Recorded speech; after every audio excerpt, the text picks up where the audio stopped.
Very very good morning everyone. बहुत बहुत स्वागत है आप सभी लोगों का इस अमेजिंग से सेशन के अंदर। फटाफट मुझे जल्दी से बता दीजिए कि क्या आपको मेरा ऑडियो, क्या आपको मेरा वीडियो सब कुछ एकदम परफेक्ट है, सब कुछ एकदम बढ़िया है।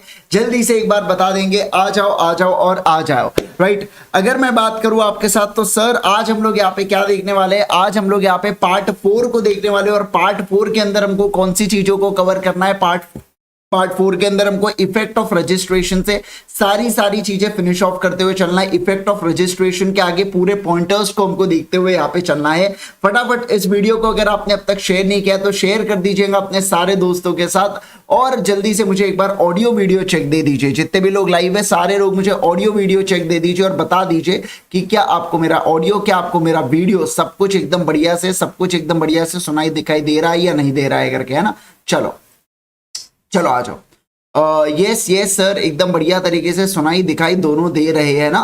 चलो परफेक्ट है, एब्सोल्युटली परफेक्ट है। आ जाओ, चलो मैं अपन लोग आज इसको पूरा फिनिश ऑफ करवा देंगे। इस कंपनीज एक्ट के पूरे चीज को निपटाना है आज अपने को, ठीक है। चलिए आइए, इफेक्ट ऑफ रजिस्ट्रेशन के बारे में बात करेंगे। सेक्शन नंबर 9 आपके साथ बात करता है इफेक्ट ऑफ रजिस्ट्रेशन से रिलेटेड। मतलब क्या सर, देखिए इफेक्ट ऑफ रजिस्ट्रेशन का क्या मतलब ये लोग बोलना चाहते हैं। देखो, इफेक्ट ऑफ रजिस्ट्रेशन का बहुत ही सिंपल सा अर्थ है। और इफेक्ट ऑफ रजिस्ट्रेशन क्या कहना चाहता है, देखिए मान लीजिए ये एक टाइमलाइन है, ठीक है। और टाइमलाइन के अंदर यहाँ पे कंपनी है ना इनकॉर्पोरेट होती है या कंपनी यहाँ पे रजिस्टर हो जाती है। तो ये कंपनी इनकॉर्पोरेट होने का या ये कंपनी बनने का क्या इफेक्ट आने वाला है, what is the effect of company बनने का, तो उसके बारे में हम लोग बात कर रहे हैं। तो जैसे ही आपकी कंपनी इनकॉर्पोरेट हो जाती है दोस्तों, तो आपको यहाँ पे सेपरेट लीगल एंटिटी मिलता है। यहाँ पे आपको लिमिटेड लाइबिलिटी वाले फीचर्स मिलते हैं। यहाँ पे आपको बाकी यहाँ पे असेट्स कंपनी के नाम पे आप परचेज कर सकते हो। यहाँ पे आपको है ना वो मतलब जितने भी कंपनी के फीचर्स है ना, सारे कंपनी के फीचर्स एक्टिवेट हो जाते हैं, इफेक्ट में आ जाते हैं जब आपकी कंपनी इनकॉर्पोरेट हो जाती है। तो मेरा कहने का तात्पर्य ये है कि जब आप कंपनी को करते हो इनकॉर्पोरेट, तो ऐसे केस के अंदर आप यहाँ पे आपके जितने भी कंपनी के फीचर्स होते हैं, ये सारे के सारे कंपनी के फीचर्स एक्टिवेट हो जाते हैं। क्या? बिल्कुल सर, एक्टिवेट हो जाते हैं। जैसे कि अगर मैं बातचीत करूं आपके साथ, आप देख सकते हैं एज पर सेक्शन 9 अगर डेट ऑफ इनकॉर्पोरेशन से, समझना बात को, डेट ऑफ इनकॉर्पोरेशन से जो मेंशन्ड है, तो subscribers to MOA and the all other persons who may from time to time become members shall be the body corporate name content in the memorandum करके। मतलब यहाँ से कंपनी इनकॉर्पोरेट हो जाती है, ऐसा मैं यहाँ पे कह सकता हूँ। क्या कर सकता हूँ, बोलो जल्दी से मुझे। कंपनी इनकॉर्पोरेट हो जाती है। क्या आप इस बात को सारे के सारे लोग समझे क्या? ये सर एकदम बढ़िया से समझे, है ना। चेतन, हो सकता है कल शाम में आपने चीज की हो बेटा, तो आज टीम में आने का राह देखिए, है ना। फिर आपको कॉल बैक यहाँ पे आ जाता है, फिर आप टेंशन मत लेना, फिर आपको यहाँ पे चीजें आ जाएंगी, ठीक है। चलो आओ, अब अगर मैं बात करूं नहीं भी हुआ तो आप मुझे डीएम कर दीजिएगा, या आप गूगल फॉर्म के अंदर, या आप अगर हमारे वेबसाइट पे जाते हैं तो हेल्पलाइन नंबर है, या कुछ भी नहीं हुआ तो आखिरी रिसोर्ट है, आप मेरे को डीएम कर दीजिएगा इंस्टा के ऊपर या मेरे व्हाट्सएप के ऊपर, किसी भी के ऊपर, मैं आपको हेल्प करवा दूंगा, ठीक है। टेंशन मत लीजिएगा, इसका मिल जाएगा आपको एक्सेस। आ जाओ, चलो अब अगर मैं बात करूं तो body corporate by the name content in the memorandum, तो उस नाम से कंपनी इनकॉर्पोरेट हो जाती है, ऐसा मैं कह सकता हूं। कौन से नाम से सर? जो भी आपने कंपनी का नाम यहाँ पे मेंशन करके रखा है ना, वो नाम से दोस्तों कंपनी इनकॉर्पोरेट हो जाती है, ऐसा कहना है। तो देखिए कंपनी के सारे फीचर्स जैसे कि परपेचुअल सक्सेशन हो गया, फिर holding of acquisition of property हुआ, फिर उसके बाद can and can be sued यानी कि सेपरेट लीगल एंटिटी, ये सारे पॉइंटर्स जितने भी है, ये पूरे के पूरे पॉइंटर्स क्या एक्टिवेट हो रहे हैं क्या? हाँ सर, ये पूरे के पूरे पॉइंटर्स एक्टिवेट यहाँ पे हो जाते हैं। देखो यहाँ पे लिखा भी है from the date of incorporation, जब से कंपनी इनकॉर्पोरेट हुई है ना बेटा, उस दिन से कंपनी लीगल पर्सन कहलाई जाती है इनकॉर्पोरेटर्स से। मतलब जो व्यक्ति कंपनी बना रहे हैं वो व्यक्ति और कंपनी दोनों अलग अलग माने जाते हैं। क्या माने जाते हैं, बोलो जल्दी से मुझे। दोनों, समझिए बात को, दोनों के दोनों यहाँ पे क्या माने जाते हैं, दोनों के दोनों सेपरेट माने जाते हैं। क्या माने जाते हैं, सभी लोग बोलेंगे सेपरेट माने जाते हैं, यानी कि अलग पर्सन माने जाते हैं। अच्छा मुझे बताइए, सेपरेट लीगल एंटिटी के लिए कौन सा केस लॉ हम लोगों ने देखा था? सारे लोग कमेंट करके बताएंगे मुझे, सेपरेट लीगल एंटिटी के लिए कौन सा केस लॉ अपन ने यहाँ पे देखे थे। जल्दी जल्दी बताइएगा मेरे को कमेंट करके, उसके बाद बताओ सर। फिर बोला गया a legal personality emerges from the moment, जिस समय यहां पे कंपनी रजिस्टर हो जाती है। मतलब सर मुझे बताइए, अगर 18th ऑफ सितंबर से कंपनी इनकॉर्पोरेट होती है तो नई कंपनी सर 18th ऑफ सितंबर से आ जाती है क्या? हाँ सर, नई कंपनी 18th ऑफ सितंबर से आ जाती है, ऐसा मैं यहां पे कह सकता हूं। बराबर, सैलोमैन वाला केस लॉ कह रहे हैं सर्वेश, बिल्कुल सही कह रहे हैं सर्वेश, गलत नहीं है सर्वेश का कहना। इसके अलावा सर और क्या बोला जा रहा है कि यहां पे मुझे एक बात बताइए, यहां पे है ना, सुनो बात को ध्यान दीजिएगा, यहां पे इनका कहना है कि मान लीजिए एक कंपनी है, ठीक है, एक कंपनी दूसरे कंपनी के है ना 100% शेयर को एक्वायर कर लेती है। कितना एक्वायर कर लेती है बोलो? 100% शेयर। अगर मैं किसी कंपनी के 100% शेयर को भी एक्वायर कर लूं तो एक बात बता दूं, ये जो कंपनी है, क्या ये कंपनी रुक जाने वाली है या ये कंपनी बंद हो जाएंगी क्या? नहीं सर, ये कंपनी बंद नहीं होंगी, ये अपना धंधा कैरी ऑन कर सकती है, ये अपने धंधे को लेके आगे बढ़ सकती है। क्या? बिल्कुल बिल्कुल बढ़ सकती है। Even 100% of acquisition of share भी सामने वाले कंपनी को खत्म नहीं करती, इस बात का ध्यान रखेंगे। समझ गए आप बात को? Yes sir. अब मैं आपके साथ बात करूंगा यहाँ पे क्लासिफिकेशन ऑफ कैपिटल से रिलेटेड। सी कैटेगरी का टॉपिक है। सी कैटेगरी का टॉपिक मतलब होता है बहुत ज्यादा आसान सा टॉपिक है बेटा, और इसके लिए आपको मतलब दिमाग नहीं लगाना है ना, क्योंकि आपने ऑलरेडी कंपनी अकाउंट्स में सारी चीजें पढ़ रखी है, 11-12 से अपन ये सारी चीजें पढ़ रहे हैं, तो इतना ज्यादा इंपॉर्टेंट नहीं है। इनफैक्ट मैं ये भी बात करूं तो ये भी थोड़ा सा सी कैटेगरी वाला ही टॉपिक है, क्योंकि ये आपको आता है ऑलरेडी, आपको पता होता है कि ठीक है यार, कंपनी जिस दिन से इनकॉर्पोरेट हो रही है उसके आगे कंपनी के पूरे फीचर्स एक्टिवेट हो रहे हैं, तो ये सारी चीजें है ना आपको पता होती है, यूजुअली पता होती है ये सारी चीजें, ऐसा कहना है।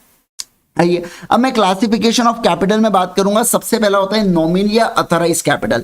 नॉमिनल या अथराइज कैपिटल का मतलब होता है मैक्सिमम अमाउंट ऑफ कैपिटल जो आप कंपनी बुला सकती है अपने लाइफ के अंदर। जैसे कि मान लीजिए कंपनी क्या करती है, कंपनी टोटल अपने 1 लाख शेयर्स सोचती है कि मैं 1 लाख शेयर्स मार्केट में लाऊंगे 10 रुपए के, मतलब कंपनी अपने पूरे जीवन लाइफ टाइम में 10 लाख रुपए के शेयर्स ₹10 लाख इशू कर सकती है जनरल पब्लिक से, और उनको बदले में देती है शेयर्स और उनसे कलेक्ट करती है पैसा। तो ये पूरे कंपनी जब पूरे अपने लाइफ टाइम में कितना मैक्सिमम पैसा उठा सकती है, तो मैक्सिमम 10 लाख रुपए उठा सकती है कंपनी अपने पूरे जीवन लाइफ में, है ना, पूरे अपने जीवन में, ऐसा मैं कह सकता हूं। जैसे देखिए मैं आपके साथ बातचीत करूंगा, यहाँ पे देखो मैं आपके साथ है ना, यहाँ पे आपको बताता हूं। चलो देखते हैं अपन रिलायंस का कितना अथराइज कैपिटल है। देखिएगा एक बार रिलायंस का अथराइज कैपिटल, एक रिविजन है लेकिन ठीक है, रेगुलर वाला अपन थोड़ा सा ऐसा देखते हैं। रिलायंस, ठीक है, एक मिनट रुको। रिलायंस इंडस्ट्रीज कहाँ है? रिलायंस इंडस्ट्रीज कहाँ है? रिलायंस इंडस्ट्रीज कहाँ है? LLL। मैं यहाँ पे और थोड़ा डिटेल में सर्च करेंगे। ये देखो रिलायंस इंडस्ट्रीज के बारे में हम लोग पढ़ेंगे। UNRVER।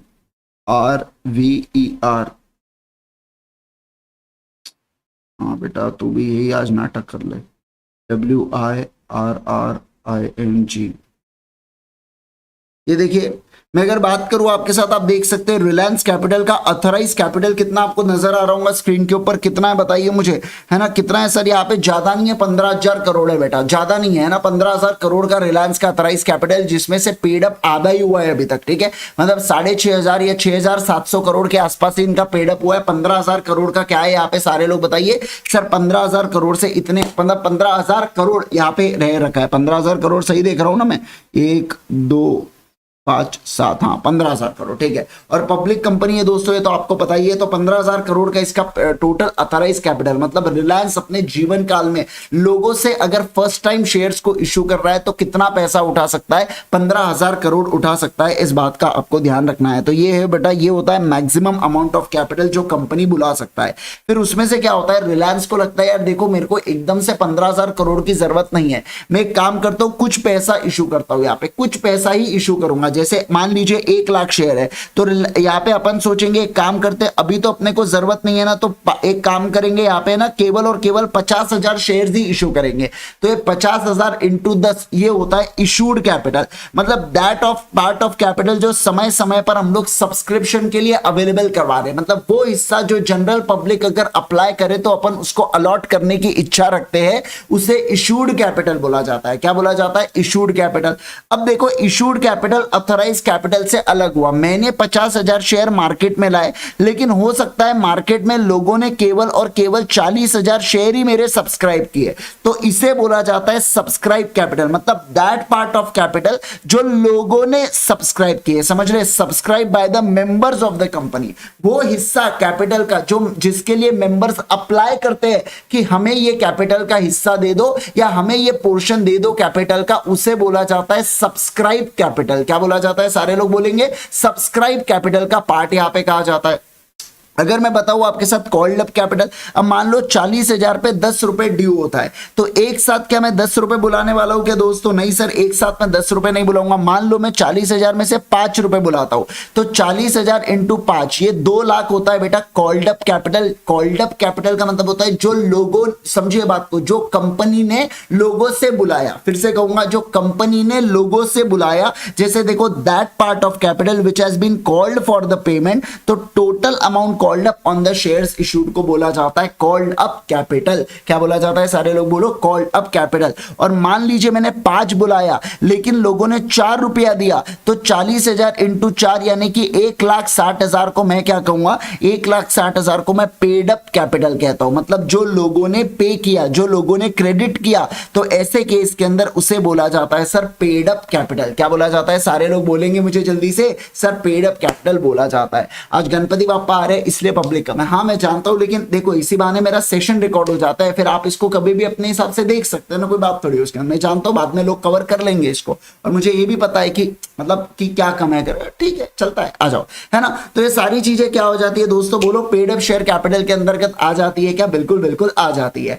अब अगर मैं बात करूं आपके साथ, अब हम लोग शेयर्स के बारे में बात करेंगे। सर शेयर्स का मतलब क्या होता है? जबरदस्त डेफिनेशन कंपनी ने देके रखी है। शेयर का मतलब होता है share is a share in a share capital of company and includes a stock. क्या बोला जाता है? सारे लोग बोलो a share is a share in a share capital of company. मतलब कंपनी का जो शेयर कैपिटल है उसमें एक हिस्से को, उसमें एक शेयर को शेयर बोला जाता है, ऐसा ये लोग कह रहे हैं। उसमें एक हिस्से को शेयर का नाम यहाँ पे दे रखे है, उसे बोला जाता है दोस्तों क्या? उस चीज को बोला जाता है शेयर्स का नाम दिया जाता है।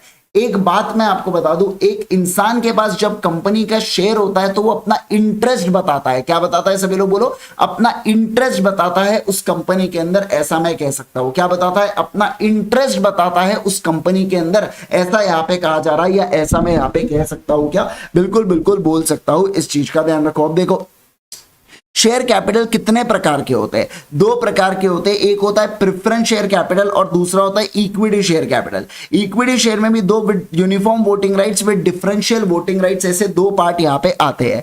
लेकिन शेयर्स की 2 खास बात होती है। सबसे पहली बात क्या है? शेयर्स एक मूवेबल प्रॉपर्टी है। मूवेबल प्रॉपर्टी का मतलब होता है आज मेरे पास शेयर है, क्या मैं आपको बेच सकता हूं? क्या बेच सकता हूं? क्या आयुष किसी और को बेच सकता है? क्या बेच सकता है? क्या कोई और किसी और को बेच सकता है? क्या बिल्कुल। मतलब एक व्यक्ति से दूसरे व्यक्ति को हम लोग ट्रांसफर कर सकते हैं शेयर्स को या डिबेंचर्स को, या जिसे बोला जाता है इंटरेस्ट इन द कंपनी को, डेफिनेटली हम लोग बेच सकते हैं। जैसे कि मान लीजिए एक बॉटल को, एक मूवेबल प्रॉपर्टी को जैसे मैं इधर से उधर कर सकता हूं, उसी प्रकार से एक शेयर, क्या बोला मैंने, समझिए आप बात को, ये शेयर मैं यहां पे सारी चीजें कर सकता हूं। क्या ट्रांसफर कर सकता हूं? क्या बिल्कुल बिल्कुल सर ट्रांसफर कर सकता हूं। दूसरी वाली चीज, शेयर्स में नंबर्ड होते हैं। क्या होते हैं? सभी लोग बोलो शेयर्स होते हैं नंबर्ड। नंबर्ड का मतलब होता है हर एक शेयर के ऊपर डिस्टिंक्टिव नंबर दिया जाता है। क्या दिया जाता है? सभी लोग बोलो हर एक शेयर के ऊपर डिस्टिंक्टिव नंबर दिया जाता है। डिस्टिंक्टिव नंबर का क्या मतलब होता है? डिस्टिंक्टिव नंबर का मतलब होता है अलग अलग नंबर। जैसे 2 अलग इंसानों के अलग आधार नंबर होते हैं, उसी प्रकार से 2 अलग शेयर के 2 अलग नंबर होते हैं, ऐसा यहां पे बोला जा रहा है। समझ गए क्या आप बात को? सारे लोग जल्दी से बोले मुझे, क्या आप इस बात को समझे क्या? है ना? Yes sir. अगर मैं बात करूं आपके साथ तो देखिए क्या बोला, शेयर शैल बी नंबर्ड के बारे में यहां पे बातचीत हुई है कि हर एक company, every share in the company having a share capital shall be distinguished and it's consecutive numbered, है ना? या इसको कंसेक्यूटिवली क्या नंबर भी हम लोग करेंगे क्या? हाँ सर, कंसेक्यूटिव भी हम लोग यहाँ पे नंबरिंग करेंगे, या अलग मतलब कंटिन्यूस इसको नंबरिंग अलग अलग देते रहेंगे, ऐसी बात यहाँ पे बोली जा रही है। बराबर है? Yes sir. अब हम लोग यहाँ पे आते हैं काइंड्स ऑफ शेयर कैपिटल के ऊपर। कितने प्रकार के शेयर कैपिटल है? 2 प्रकार के शेयर कैपिटल, एक है इक्विटी और दूसरा है प्रेफरेंस बेटा। अगर मैं इक्विटी शेयर कैपिटल को देखूं तो इक्विटी शेयर कैपिटल की जबरदस्त डेफिनेशन क्या लिखी है, देखो equity share capital means all share capital which is not preference, मतलब जो प्रेफरेंस नहीं है वो इक्विटी है। क्या बोला मैंने, सभी लोग बताइए मुझे, जो प्रेफरेंस नहीं है वो इक्विटी है, ऐसा बोला जाता है यहाँ पे इक्विटी शेयर कैपिटल में। मजा आया कि नहीं आया डेफिनेशन में, आप बताइए। हाँ सर सही लग रहा है एकदम, जो इक्विटी नहीं है वो प्रेफरेंस है बोले, तो प्रेफरेंस क्या है वो बता दो फिर। तो प्रेफरेंशियल राइट्स के अंदर क्या होता है बेटा, with reference to any limited company by shares means that part of capital. Preference capital मतलब दैट पार्ट ऑफ कैपिटल जहां पे दो प्रेफरेंस दिए जाते हैं। क्या दिए जाते हैं बोलो जल्दी से, दो प्रेफरेंस दिए जाते हैं। कितने प्रेफरेंस दिए जाते हैं, दो प्रेफरेंस दिए जाते हैं। सबसे पहला प्रेफरेंस दिया जाता है डिविडेंड को लेके, कौन से चीज को लेके बोलो, डिविडेंड को लेके। दूसरा किसको लेके, रीपेमेंट को लेके। पहला डिविडेंड को लेके, दूसरा रीपेमेंट को लेके। सर कैसा प्रेफरेंस होता है, मान लो कंपनी बेटा प्रॉफिट कमाती है, अब प्रॉफिट कमाने के बाद जब डिविडेंड बांटने की बारी आती है ना, तो सबसे पहले कटोरा लेके कौन रहेंगे बेटा, सबसे पहले कटोरा लेके प्रेफरेंस शेयर होल्डर्स रहेंगे। समझना, सबसे पहले प्रेफरेंस शेयर होल्डर वालों को प्रेफरेंस मिलेगा कि अगर प्रॉफिट जनरेट हुआ है तो पहले इनको डिविडेंड बांटो। समझ रहे आप बात को, पहले इनको डिविडेंड बांटो। और दूसरा रीपेमेंट, अगर कल चल के आपकी कंपनी डूबती है तो कंपनी के असेट्स बेचे जाएंगे, आउटसाइड लाइबिलिटीज फुलफिल होंगी। लाइबिलिटीज में आउटसाइड लाइबिलिटीज पहले आती है और फिर उसके बाद हम लोग प्रेफरेंस शेयर होल्डर्स को पैसा देंगे और आखिरी में इक्विटी शेयर होल्डर वालों को पैसा देंगे। इस तरीके से आपको पेमेंट करना है। क्या बोला मैंने, इस तरीके से आपको पेमेंट करना है। नंबर 1, नंबर 2 और नंबर 3 इस तरीके से आपको पेमेंट करते हुए चलना है। मतलब इक्विटी से पहले प्रेफरेंस वालों को पैसा मिलेगा और फिर अगर आपका पैसा बचता है तो आखिरी में बचा कुछ ही चीजें क्या मिलने वाली है, इक्विटी वालों को मिलने वाली है। इस बात का ध्यान रखना, ठीक है। तो मैंने क्या कहा बताइए सर, डिविडेंड के अंदर फिक्स्ड अमाउंट या जो calculated at a fixed rate, repayment कब in case of winding up या repayment of capital, amount of the share capital deemed to have been paid up, whether or not there is a preferential right for the payment of any fixed premium या fixed scale जो भी specified in memorandum के अंदर। Sir ये premium का मतलब क्या होता है, देखो कई बार क्या होता है, मान लीजिए 100,000 रुपए का प्रेफरेंस शेयर है तो कंपनी पहले ही वादा करती है जब हम लोग रीपेमेंट करेंगे ना तो हम आपको 50 रुपए प्रीमियम देंगे या 100 रुपए प्रीमियम देंगे। तो 100 रुपए प्रीमियम देंगे मतलब 1100 रुपए पे हम आपको रिडीम करेंगे। इसे बोला जाता है प्रीमियम देना रिडेम्पशन के ऊपर। 1000 रुपए का शेयर था लेकिन 1100 में आपने दिया तो उसे बोला जाता है प्रीमियम ऑन रिडेम्पशन करके। समझ गए आप बात को। और ये फिक्स स्केल के ऊपर प्रीमियम यहाँ पे आपको दिया गया, एक फिक्स्ड अमाउंट के ऊपर आपको प्रीमियम यहाँ पे पे किया गया है, ऐसा यहाँ पे बोला जा रहा है। समझ गए क्या आप बात को, बोलो ना जल्दी से मुझे, क्या आप इस बात को बढ़िया से समझेगा। Yes sir. अब कोई भी चीज अगर प्रेफरेंस नहीं है तो वो इक्विटी है। सर इक्विटी में क्या खास बात होती है, इक्विटी में खास बात ये होती है बेटा वहां पे वोटिंग राइट्स आपको मिलते हैं। क्या मिलते हैं बोलो जल्दी से, वोटिंग राइट्स। देखो विथ वोटिंग राइट्स या विथ डिफरेंशियल वोटिंग राइट्स का क्या मतलब होता है। विथ वोटिंग राइट्स पे एक शेयर पे एक राइट आपको मिलता है या एक वोट आपको मिलता है, ऐसा मैं कह सकता हूं। डिफरेंशियल वोटिंग राइट पे 10 शेयर आने पर आपको क्या मिलने वाला है, एक वोट मिलने वाला है। डीवीआर डिफरेंशियल वोटिंग राइट्स, इसको डीवीआर बोला जाता है। तो डीवीआर की जो कीमत होती है वो नॉर्मल शेयर से कम होती है। क्या बोला मैंने, डीवीआर की जो कीमत होती है वो नॉर्मल शेयर से कम होती है, इस बात का आपको ध्यान रखना है, ठीक है। और जो नॉर्मल शेयर्स होती है उसकी कीमत थोड़ी नहीं काफी ज्यादा होती है। मतलब जैसे टाटा मोटर और उसके बीच में तो अच्छा खासा ही फर्क है, मतलब डीवीआर और नॉर्मल रेट के बीच में। तो ऐसा मैं यहाँ पे कहूंगा, ठीक है। तो अपन ने दो राइट्स क्या क्या देखे सर, दो प्रॉपर्टीज देखी शेयर्स की, कि पहला शेयर होता है मूवेबल प्रॉपर्टी, दूसरा देखा शेयर शैल बी नंबर्ड करके, दो चीजें देखी। फिर उसके बाद और क्या क्या देखा सर, फिर उसके बाद हम लोगों ने देखा कि शेयर शाल भी नंबर्ड होना चाहिए, ये हो गया। फिर सर टाइप्स ऑफ शेयर्स देखे, दो प्रकार के शेयर्स अपन लोग देख रहे थे, इक्विटी वाले, प्रेफरेंस वाले। प्रेफरेंस में दो राइट आते हैं, कौन से दो राइट आते हैं, डिविडेंड से रिलेटेड राइट आते हैं और दूसरा किससे रिलेटेड, वाइंडिंग अप के रीपेमेंट से रिलेटेड, डीआर, ठीक है। और उसके अलावा सर यहाँ पे और इक्विटी शेयर कैपिटल देखा। इक्विटी शेयर कैपिटल में कौन से चीजों को देख लिया सर, इक्विटी शेयर कैपिटल का बहुत ही जोरदार कंसेप्ट क्या कहता है कि कोई भी चीज अगर प्रेफरेंस नहीं है तो क्या वो इक्विटी मानी जाती है क्या, हाँ सर वो इक्विटी मानी जाती है, ऐसा मैं यहां पे कह सकता हूं। बराबर है क्या, सारे लोग जल्दी से बोलो मुझे, क्या आपको ये पूरी बातें समझ में आ रही है क्या, है ना। Yes sir. अब मैं आपको जो कंसेप्ट बताने जा रहा हूं वो कौन सा है बेटा, वो है यहाँ पे मेमोरेंडम ऑफ एसोसिएशन का कंसेप्ट है, या जिसको क्या बोला जाता है, MOA कहा जाता है प्यार से? एमओए को ही डॉक्यूमेंट कहा जाता है, charter document of company. MOA को क्या कहते हैं बोलो जल्दी से? चार्टर डॉक्यूमेंट ऑफ कंपनी का नाम इसे दिया जाता है, ठीक है सर। ऑब्जेक्ट क्या होता है एमओए को रजिस्टर करने का? देखो एमओए के अंदर ऑब्जेक्ट होते हैं जिसके लिए कंपनी बनाई जाती है। मतलब क्या मैं कह सकता हूं क्या एमओए के अंदर पर्पस दिए गए हैं क्या? हाँ सर, एमओए के अंदर पर्पस दिए जाते हैं जिसके लिए कंपनी बनाई जाती है। दूसरा, एमओए जो होता है ये अनेबल करता है शेयर होल्डर या क्रेडिटर को या जो भी व्यक्ति डील कर रहा है कंपनी के साथ कि कंपनी की क्या पावर है और कौन सी एक्टिविटीज में वो एंगेज हो सकता है। मतलब आउटसाइडर्स को, क्या मैं कह सकता हूं, आउटसाइडर्स को कंपनी के कामकाज के बारे में, कंपनी के वर्क के बारे में बताता है, ऐसा मैं कह सकता हूं। पहला क्या बोला सर? कंपनी के पर्पस को बताता है। दूसरा क्या बोला? आउटसाइडर्स को कंपनी के वर्क के बारे में बताता है, कंपनी के क्या पावर है, कंपनी कौन सी एक्टिविटीज कर सकती है, कंपनी कौन सी एक्टिविटीज नहीं कर सकती है करके, है ना। वैसे भी सेक्शन नंबर 399 क्या कहता है कि एमओए एक पब्लिक डॉक्यूमेंट है। तो ऐसे केस में क्योंकि एमओए एक पब्लिक डॉक्यूमेंट है तो कोई भी पर्सन या कोई भी आउटसाइडर अगर कंपनी के साथ डील कर रहा है ना, समझना, अगर वो कंपनी के साथ डील कर रहा है ना तो ऐसे केस में हम प्रिज्यूम कर लेंगे, मान लेंगे, क्या बोल रहा हूं मैं, हम प्रिज्यूम कर लेंगे, मान लेंगे कि कंपनी यहां पे क्या कर रही है कि कंपनी के पब्लिक डॉक्यूमेंट के बारे में उसको नॉलेज है। क्या करेंगे बोलो? हम लोग प्रिज्यूम कर लेंगे, हम लोग मान लेंगे कि कंपनी के डॉक्यूमेंट के बारे में उसको आइडिया है, कंपनी के बारे में उसको पता है। क्या आप इस बात को समझे? क्या बोलो जल्दी से मुझे, क्या आप इस बात को सारे के सारे लोग इतना समझ में आ रहा है क्या आपको, है ना? Yes sir. तो अपन ने क्या क्या देखा सारे लोग बताइए सर। पहला बोला कि कंपनी के ऑब्जेक्ट को बताता है। दूसरा क्या बोला सर? जो शेयर होल्डर्स या क्रेडिटर्स है उनको पता चल जाता है कि कंपनी के जो कंपनी कौन से चीजों में डील कर सकती है। वैसे भी एमओए और एओए क्योंकि एक पब्लिक डॉक्यूमेंट है तो ऐसे चलते हुए हम प्रिज्यूम कर लेंगे कि सामने वाले व्यक्ति को हमारे कंपनी के बारे में पता है जो भी हमारे साथ डील कर रहे हैं।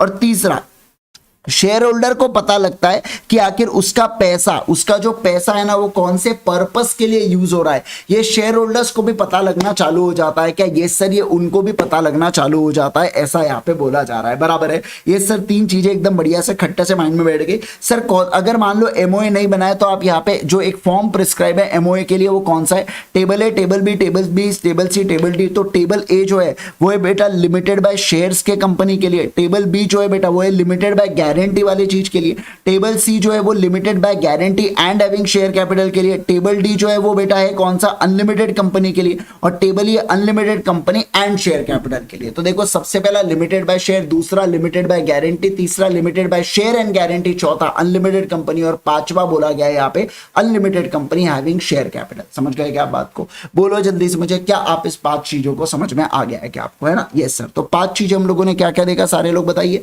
सबसे पहला सर अपन लोगों ने देखा लिमिटेड बाय शेयर्स वाली चीजें हो गई। दूसरा अपन ने और क्या क्या देखा बताइए? लिमिटेड बाय गारंटी हो गई। तीसरा अपन लोगों ने क्या देखा? Limited by guarantee and having share capital. चौथा क्या देखा? Unlimited company. और पांचवा क्या देखा? Unlimited company and having share capital. क्या देखा बोलो? पांचवा देखा unlimited company and having share capital. ये सारी बातें यहाँ पे अपन ने कर लिए है क्या? यस सर, ये सारी बातें अपनी यहाँ पे फिनिश ऑफ हो चुकी है, ठीक है। अब सवाल उठता है यहाँ पे, what are the contents of MOA? क्या होता है आखिर कंटेंट ऑफ एमओए के अंदर, या एमओए के अंदर कौन सी चीजें आती है? What are the contents of MOA, उसके बारे में हम लोग यहाँ पे बात करेंगे। सर कंटेंट ऑफ एमओए के अंदर यहाँ पे लिखा गया है, सबसे पहला पॉइंट लिखा गया है नेम क्लॉज। क्या लिखा गया है? सभी लोग बोलेंगे मुझे। नेम क्लॉज के बारे में यहाँ पे बात किया गया है। नेम क्लॉज किसके बारे में बात करता है? सर नेम क्लॉज यहाँ पे बताता है कि कंपनी का नाम क्या होने वाला है करके। जैसे कंपनी अगर पब्लिक कंपनी है तो लिमिटेड शब्द आने वाला है, कंपनी अगर यहाँ पे प्राइवेट कंपनी है तो प्राइवेट लिमिटेड शब्द आने वाला है। समझ रहे हैं बात को? कंपनी अगर पब्लिक है तो लिमिटेड शब्द आएगा, कंपनी अगर प्राइवेट है तो प्राइवेट लिमिटेड शब्द आने वाला है, ऐसा यहाँ पे बोला जा रहा है। दूसरी चीज देखो क्या बोला गया, दूसरी चीज बोली जा रही है registered office clause. Registered office clause के अंदर वो स्टेट का नाम होता है। किसका नाम होता है? सभी लोग बोलो। रजिस्टर्ड ऑफिस के अंदर वो स्टेट का नाम होता है जहां पे registered office of company situate होती है। क्या बोल रहा हूं मैं? वो स्टेट का नाम होता है जहां पे registered office of company situate होती है। पहला बोला नेम क्लॉज। नेम क्लॉज कहता है कि कंपनी का नाम लिखा जाएगा, और पब्लिक कंपनी है तो लिमिटेड, प्राइवेट कंपनी है तो प्राइवेट लिमिटेड। नेम क्लॉज के अंदर नेम ऑफ स्टेट आता है, जैसे महाराष्ट्र, गुजरात, कर्नाटका, ये नेम ऑफ स्टेट हो गए जो आते हैं इस क्लॉज के अंदर। तीसरा होता है बेटा ऑब्जेक्ट क्लॉज। ऑब्जेक्ट क्लॉज का मतलब क्या होता है? ऑब्जेक्ट क्लॉज का मतलब होता है object for which the company is propose to be incorporated, मतलब व्हाट इज द पर्पस, या मैं कहूंगा कंपनी का पर्पस क्या है इनकॉर्पोरेट होने का, ये आपको ऑब्जेक्ट क्लॉज से पता चलता है क्या? हाँ दोस्तों, ये आपको ऑब्जेक्ट क्लॉज से पता चलता है, ऐसा मैं कह सकता हूं। मतलब यहां पे लिखा जा रहा है अगर कोई भी अगर कंपनी चेंज करती है एक्टिविटीज को और उसके नाम में वो सारी चीजें रिफ्लेक्ट नहीं होती है ना, तो ऐसे केस के अंदर 6 महीने के अंदर क्या आपको यहाँ पे नाम को कंप्लाई करना होगा क्या एक्टिविटीज के साथ? हाँ सर, आप लोगों को यहाँ पे कंप्लाई करना होगा, ऐसा बोला जा रहा है। ठीक है, तीसरा पॉइंट बताऊं तो लाइबिलिटी क्लॉज आता है। लाइबिलिटी क्लॉज के अंदर क्या होता है sir? In case of the shares limited, अगर कंपनी लिमिटेड बाय शेयर्स है तो कंपनी लिमिटेड बाय शेयर्स में जो अनपेड अमाउंट है, सुनना बात को, जो अनपेड अमाउंट ऑन शेयर्स है ना, वो अनपेड अमाउंट यहाँ पे दिया जाता है। जैसे 10 रुपए का शेयर है, 7 पेड अप है, तो 3 रुपए अनपेड अमाउंट यहाँ पे आता है क्या? हाँ सर। मतलब मैं यहाँ पे क्या कहना चाहता हूं, मैं ये कहना चाहता हूं आपके साथ कि अगर कंपनी लिमिटेड बाय शेयर्स है तो कंपनी के जो मेंबर्स है ना, उनसे अपन लोग कंपनी के लाइफ टाइम में या कंपनी बंद होने के बाद कभी भी अपन लोग कितना पैसा बुला सकते हैं? अनपेड अमाउंट जितना पैसा यहाँ पे बुला सकते हैं उसे बोला जाता है लिमिटेड बाय शेयर्स। और तीसरा होता है यहाँ पे, और उसके अंदर ही होता है limited by guarantee. Limited by guarantee का मतलब क्या होता है? उसके अंदर दिया होता है अमाउंट अप टू विच, जैसे कि फॉर एग्जांपल मान लीजिए 10,000 रुपया लिखा गया है ना, मिस्टर ए के सामने 10,000 लिखा है, तो अमाउंट अप टू, तो मिस्टर ए अंडरटेक कर रहा है 10,000 रुपए जितना, या मिस्टर ए ने वादा किया 10,000 जितना कि अगर आपकी कंपनी डूबी कल चल के और अगर आपके असेट्स कम पड़ते हैं लाइबिलिटीज को पे करने के लिए, या जो लिक्विडेशन के चार्जेस है वो आप नहीं दे पा रहे, तो कोई दिक्कत की बात नहीं है, हम आपको क्या करेंगे, हम आपको यहां पे ना पे करेंगे 10,000 रुपए करके। तो ये क्या हुआ? Amount up to which each person contributes, कौन से केस में? Assets of the company in the event of finding up, or to the cost charges or expense of winding up, जहां पे राइट्स ऑफ कॉन्ट्रीब्यूटरीज को क्या किया जाए बेटा? एडजस्ट किया जाए। तो ये दोनों केसेस में क्या बोला जाता है सर? इसे लाइबिलिटी क्लॉज के अंदर डाला जाता है। किसके अंदर बोलो? Liability clause. कैपिटल क्लॉज के अंदर क्या होता है सर? कैपिटल क्लॉज के अंदर यहां पे होता है अथराइज कैपिटल, समझना बात को, अथराइज कैपिटल जिसको आपको शो करना होता है ना। शो कैसे करेंगे? Share of the fixed amounts and the number of shares के हिसाब से आपको करना होगा। जैसे मान लो अगर 10,000 शेयर्स है, आप मतलब जैसे 10 लाख की यहाँ पे आपकी लाइबिलिटी है, तो आपने 1 लाख शेयर्स इंटू 10 रुपए ऐसे करके आपको बताना होता है कौन से केस के अंदर? अथराइज कैपिटल या कैपिटल क्लॉज के अंदर। सभी लोग बताइए मुझे जल्दी से, कौन से क्लॉज के अंदर? कैपिटल क्लॉज के अंदर आपको यहाँ पे बताना होता है। सर एसोसिएशन क्लॉज में क्या होता है? एसोसिएशन क्लॉज के अंदर यहाँ पे हर एक subscribers to the memorandum shall take at least 1 share and shall write against his name and the number shares taken by him करके। मतलब यहाँ पे क्या बोला जा रहा है? जो सर एसोसिएशन क्लॉज है ना, एसोसिएशन क्लॉज के अंदर यहाँ पे आपको मेमोरेंडम को कंक्लूड करना होता है। Memorandum shall conclude with association cause, जो मेमोरेंडम है they shall conclude with association cause.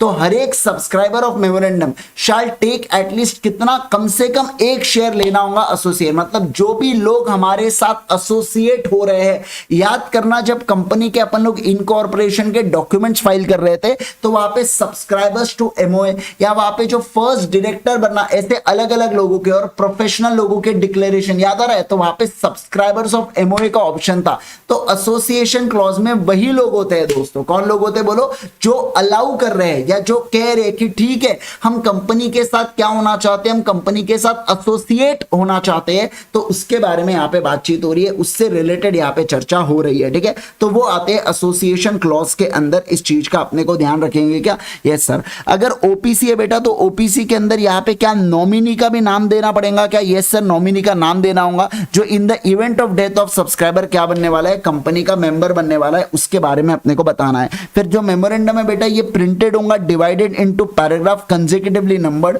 और साइन करेंगे एटलीस्ट 7 मेंबर के द्वारा। अगर प्राइवेट है तो 2 और अगर 1 पर्सन कंपनी है तो 1 व्यक्ति के द्वारा यहाँ पे साइन किया जाता है क्या? बिल्कुल बिल्कुल किया जाता है। ठीक है, ओके सर। मुझे एक बात बताइए, माइनर क्या सिग्नेटरी बन सकता है क्या मेमोरेंडम के लिए? नहीं सर, नहीं बन सकता है, लेकिन गार्डियन ऑफ माइनर बन सकता है क्या? बिल्कुल बिल्कुल बन सकता है सर। एक माइनर का गार्डियन माइनर के बिहाफ में क्या वो बन सकता है यहाँ पे सिग्नेटरी? डेफिनेटली बन सकता है। ठीक है, चलो हो गया अपना इतना। सारे लोग बोलेंगे क्या इतना आपको सारी की सारी चीजें समझ में आ गई है क्या? Yes sir. चलिए अब आगे बढ़ेंगे। अब हम लोग पढ़ेंगे यहाँ पे कौन सा? डॉक्ट्रिन ऑफ अल्ट्रा वायस को मैं आपको यहाँ पे पढ़ाने के लिए जा रहा हूँ। सभी लोग फोकस करना, डॉक्ट्रिन ऑफ अल्ट्रा वायस क्या कहता है आप लोगों के साथ। ठीक है।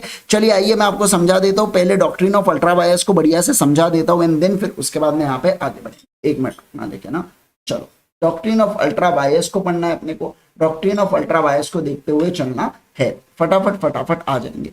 सिग्नेटरी मतलब जो व्यक्ति यहाँ पे साइन कर रहा है बेटा,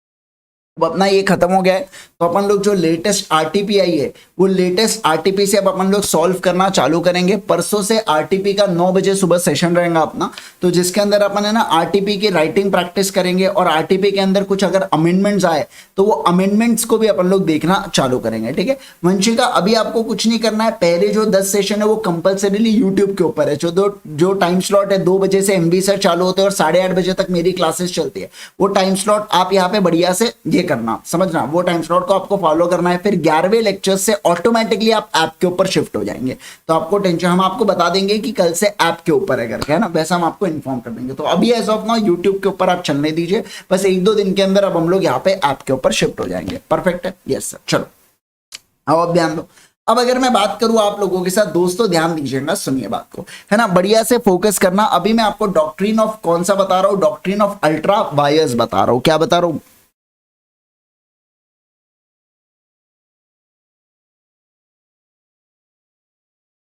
है ना, देखो डॉक्ट्रिन ऑफ अल्ट्रा वायर्स का मतलब क्या होता है, यहाँ पे डॉक्ट्रिन ऑफ अल्ट्रा वायर्स का मतलब होता है बियॉन्ड पावर काम करना। क्या काम करना बोलो, बियॉन्ड पावर, मतलब अपने को जो पावर दे के रखी है वो पावर के आगे, क्या बोला मैंने, वो पावर के आगे जाके काम करना, उसे बोला जाता है अल्ट्रा वायर्स। क्या बोला जाता है, सारे लोग बोलो अल्ट्रा वायर्स करके, ठीक है सर। अल्ट्रा वायर्स का अपने को समझा, अल्ट्रा वायर्स का मतलब होता है बियॉन्ड पावर।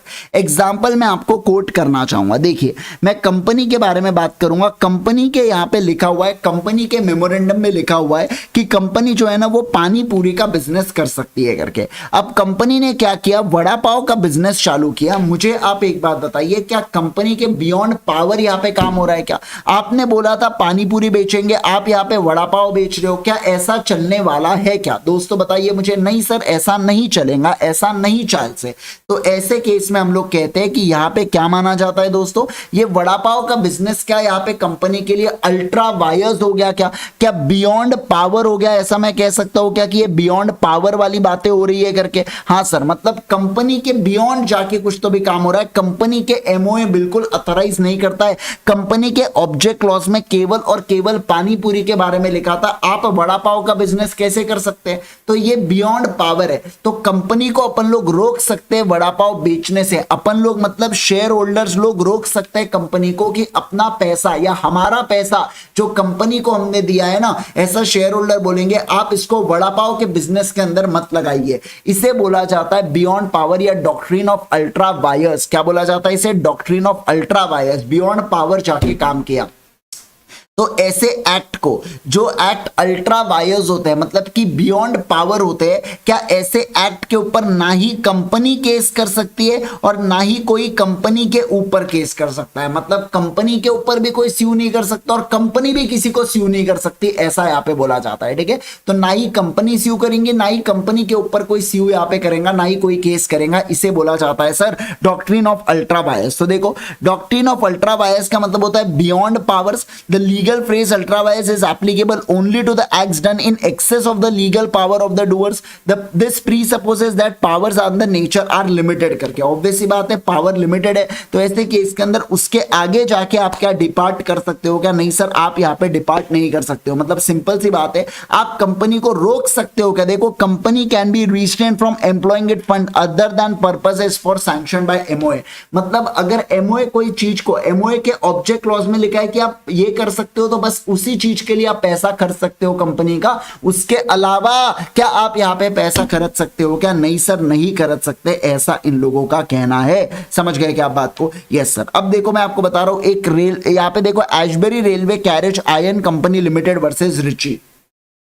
एक चीज मैं बता दूं आपको, एग्जाम के लिए केवल और केवल नाम को ध्यान में रखना होता है, इसके अलावा आपको और कुछ ध्यान में रखने की जरूरत है क्या? नहीं सर। इस केस के अंदर क्या हुआ, ये सिर्फ स्टोरी के माध्यम से सुन लो। देखो Ashbury Railway carriage and iron company के मेन ऑब्जेक्ट्स ये दिए हुए थे बेटा, ठीक है, ये पूरे मेन ऑब्जेक्ट्स उसके दिए हुए थे। अब क्या हुआ, जो डायरेक्टर थे कंपनी के, उन्होंने रिची के साथ कॉन्ट्रैक्ट एंटर किए।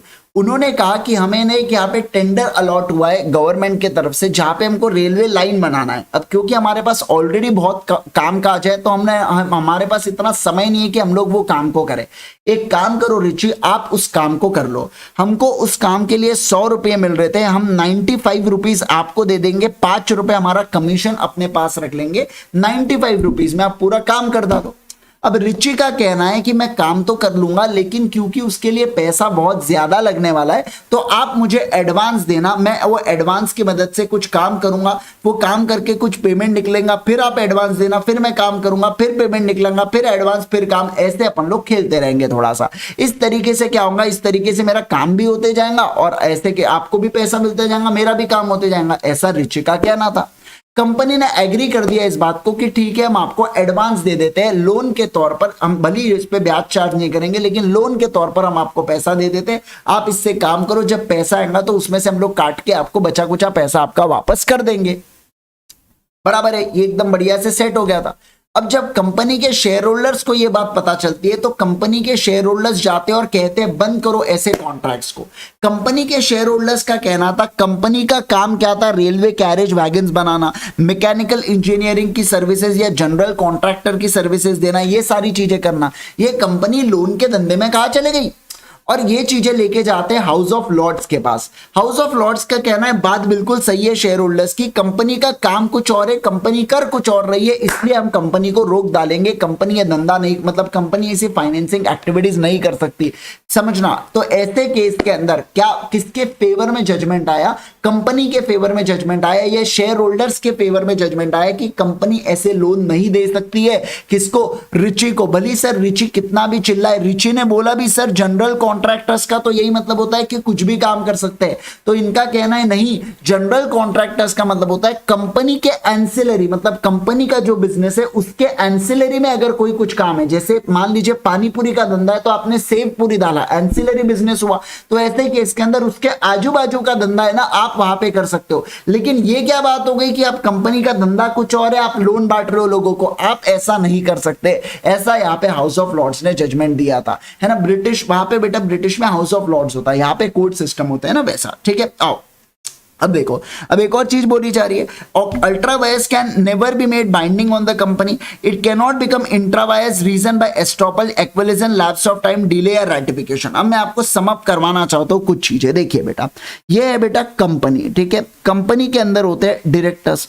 अब कंपनी की लिमिट इतनी है, हमने डायरेक्टर को इतने पावर दे के रखे हैं, ठीक है, ओके सर, परफेक्ट है। अब देखिए, अगर कोई एक्ट किया जाता है जो विद इन डायरेक्टर और विद इन कंपनी है, तो ये एक्ट बिल्कुल वैलिड माना जाता है। अब कोई ऐसा एक्ट किया जाता है जो डायरेक्टर के स्कोप के बाहर है, लेकिन विद इन डायरेक्टर, लेकिन विद इन कंपनी के लिमिट में है, देख रहे हैं ना आप, डायरेक्टर के स्कोप के बाहर हो गया बेटा ये, और लेकिन कंपनी के लिमिट के अंदर है, तो ऐसे केस के अंदर इस एक्ट को वैलिड करा देंगे। क्या बोल रहा है यहाँ पे, इस एक्ट को वैलिड, इस एक्ट को वैलिड करा देंगे। एक्ट को वैलिड करा देंगे का क्या मतलब होता है, इसका मतलब ये होता है कि ठीक है यार, कंपनी के परमिशन से इस एक्ट को अपन लोग वैलिड कर लेंगे, शेयर होल्डर्स के परमिशन से। लेकिन अगर कोई एक्ट होता है, सुन लो बात को, लेकिन अगर कोई एक्ट होता है जो कंपनी के एमओए के बाहर है बेटा, जो कंपनी के एमओए के बाहर है, क्या इसको रैटिफाई किया जा सकता है, क्या इसको सब्सिक्वेंट अप्रूवल किया जा सकता है कि नहीं।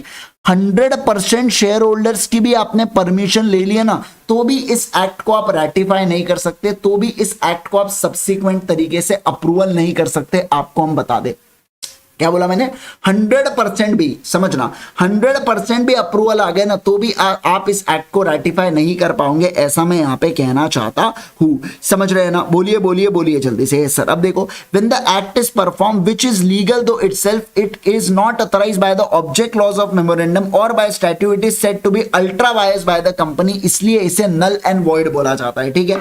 The act which is ultra vires the company can not be ratified even bye unanimous. Unanimous का मतलब होता है 100% 100% कंटेंट। लेकिन an act which is ultra wise the director, मतलब डायरेक्टर के स्कोप के बाहर है दोस्तों, लेकिन कंपनी के स्कोप के अंदर है, तो क्या इसको रेटिफाई कर सकते हैं मेंबर्स के द्वारा? हाँ सर, रेजोल्यूशन में जनरल मीटिंग में पास करके इसको कर सकते हैं। अगर कोई एक्ट अल्ट्रा वाइज है आर्टिकल से, इसको रेटिफाई करेंगे by altering articles, special altering articles by SR at a general meeting. मतलब अगर एओए को सरपास करता है तो एओए को चेंज किया जा सकता है एसआर को पास करके, ऐसा यहां पे बोला जा रहा है। क्या आप इस बात को समझ गए क्या? सारे लोग जल्दी से बोलो मुझे, क्या आप इस बात को बढ़िया से समझ गए क्या? है ना? ये सर एकदम बढ़िया से हमको सारी चीजें समझ में आ रही है। अब देखो, अब मैं आपके साथ बात करने जा रहा हूं आर्टिकल्स ऑफ एसोसिएशन से रिलेटेड। उससे पहले पानी पी लेता हूं और फिर उसके बाद शुरू करते हैं, है ना? एक मिनट, तब तक आप रीड करो फटाफट, अल्ट्रावायस को रीड कर लो, गो थ्रू कर लो जल्दी से।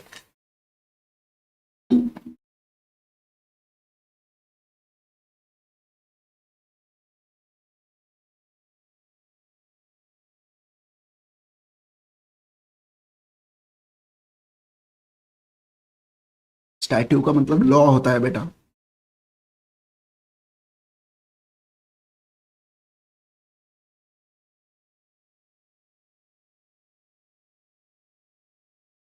चलो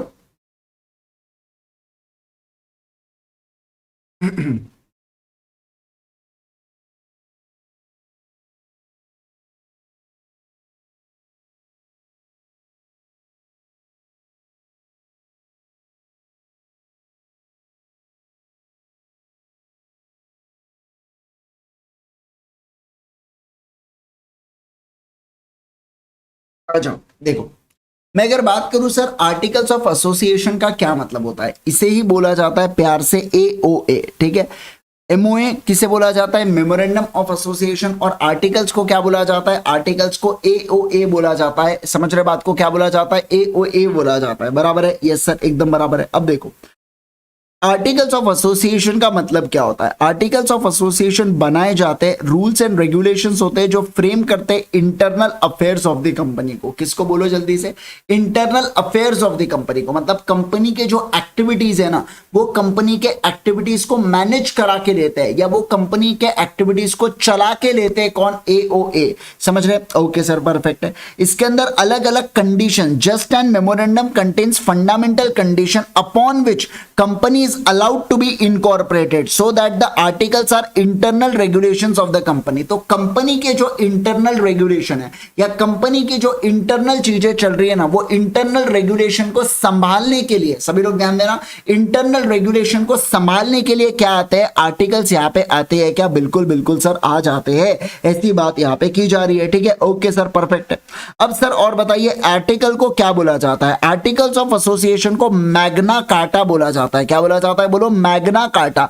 जैसे वहां पे चार्टर डॉक्यूमेंट ऑफ कंपनी नाम दिया था, वैसे यहाँ पे मैग्ना कार्टा नाम दिया जाता है। क्या नाम दिया गया है? बोलो मैग्ना कार्टा नाम यहाँ पे दिया गया है क्या? बिल्कुल बिल्कुल सर। आर्टिकल्स के अंदर क्या क्या होता है? देखो आर्टिकल्स आपको रेगुलेशंस फॉर द मैनेजमेंट से रिलेटेड बताता है। मतलब मैनेजमेंट के पास क्या पावर है और कौन सी पावर नहीं है, उसके बारे में आर्टिकल्स आपको बताता है। दूसरा, ये ऐसे इंक्लूड को मैटर्स को इंक्लूड करता है जो नेसेसरी है मैनेजमेंट के लिए। इंक्लूजन ऑफ द मैटर्स मतलब ऐसे चीजों को या ऐसे रूल्स को एस्टैब्लिश करता है जो मैनेज करने के लिए बहुत ज्यादा जरूरी है। इसके अंदर प्रोविजन फॉर एंट्रेंचमेंट होता है। अब एंट्रेंचमेंट का मतलब क्या होता है? एंट्रेंचमेंट का मतलब होता है चीजों को थोड़ा सा ज्यादा डिफिकल्ट करवा देना। एक एग्जांपल देता हूं मैं आप लोगों के साथ, एक बेसिक एग्जांपल दे रहा हूं, ठीक है? मान लीजिए ऐसा बोला जाता है कि कंपनी को अगर लोन लेना है ना, तो कंपनी को क्या करना होगा? ओआर पास करना होगा। एग्जाम्पल है, बस एग्जाम्पल। ओआर का मतलब क्या होता है? कम से कम 50% लोगों का आपको अप्रूवल लगेगा, कम से कम 50% मेंबर्स का आपको अप्रूवल लगेगा। ऐसा एक मान लीजिए सर रूल है, ठीक है? अब आप एओए के अंदर क्या कर सकते हो? इस रूल को ज्यादा डिफिकल्ट कर सकते हो। जैसे कि आप बोल सकते हो, अब अगर आपको लोन लेना है कंपनी को, तो उसको एसआर पास करना होगा, यानी कि 75% ऑफ मेंबर्स का अप्रूवल लेना होगा। ऐसा यहां पे कहा जा रहा है 75% 50% लोगों का अप्रूवल लेना होगा। इसे बोला जाता है कंपनी, मतलब इसे बोला जा रहा है ये आगे की चीज है। क्या बात को समझे? क्या बोलो जल्दी से मुझे। तो मैंने क्या किया, मैंने बेटा जहां पे पहले 50% लोगों का अप्रूवल लगता था वहां मैंने 75% लोगों का अप्रूवल करवा दिया। मतलब मैंने चीजों को ज्यादा डिफिकल्ट करवा दिया। क्या? हाँ सर, मैंने चीजों को ज्यादा डिफिकल्ट करवा दिया, ऐसा मैं कह सकता हूं। मैंने चीजों को क्या कर दिया बोलो? ज्यादा डिफिकल्ट करवा दिया। इसे बोला जाता है एंट्रेंचमेंट। क्या बोला जाता है बोलो जल्दी से? एंट्रेंचमेंट का नाम दिया जाता है। एंट्रेंचमेंट इसे कहा जाता है, मतलब चीजों को ज्यादा डिफिकल्ट कर डालना, बराबर है, उसे कहते हैं एंट्रेंचमेंट। समझ गए क्या बात को? बोलो जल्दी से। Yes sir. Manner of inclusion entrenchment कैसे करेंगे हम लोग? अमेंडमेंट कर सकते हैं आर्टिकल्स क्या, या at the time of formation ही डाल दिया, या आर्टिकल्स को अमेंड करके अपन लोग उसके अंदर डाल सकते हैं। Notice to registrar for entrenchment provision. जब भी हम एंट्रेंचमेंट प्रोविजन इंक्लूड करेंगे तो अपने को रजिस्ट्रार को इन्फॉर्म करना होगा कि देखो हमने एंट्रेंचमेंट प्रोविजन डाला है। और जैसे एमओए के फॉर्म्स होते हैं वैसे यहाँ पे भी फॉर्म्स होने वाले हैं। तो एमओए के फॉर्म्स जहां पे खत्म हुए थे, ई पे खत्म हुए, तो उसके आगे FGHIJ है ना, तो ये सारे शेड्यूल 1 के अंदर एप्लीकेबल होते हैं फॉर्म्स ऑफ आर्टिकल्स। क्या आप इस बात को समझेगा? डिफिकल्ट करने का फायदा ये होता है बेटा कि चीजों के ऊपर ज्यादा कंट्रोल आ जाता है। अब सोचो ना, पहले लोन केवल 50% जनता अप्रूवल से हो जाता था, लेकिन अब लोन लेना है तो 75% लोगों का अप्रूवल लेना है, मतलब ज्यादा डिफिकल्ट कर दिया। तो लोन लेना उतना आसान नहीं है। मैक्सिमम लोगों की परमिशन लगेंगी, या मैक्सिमम लोग जब हाँ बोलेंगे ना तभी लोन ले सकते हैं, तब तक लोन नहीं ले सकते, ऐसा है उसका। मॉडल आर्टिकल्स को क्या अडॉप्ट किया जा सकता है? बिल्कुल बिल्कुल सर, अडॉप्ट किया जा सकता है। What is the difference between MOA and AOA? देखो, ऑब्जेक्टिव, एमओए के अंदर ऑब्जेक्टिव होता है, ऑब्जेक्टिव ऑफ द कंपनी होता है।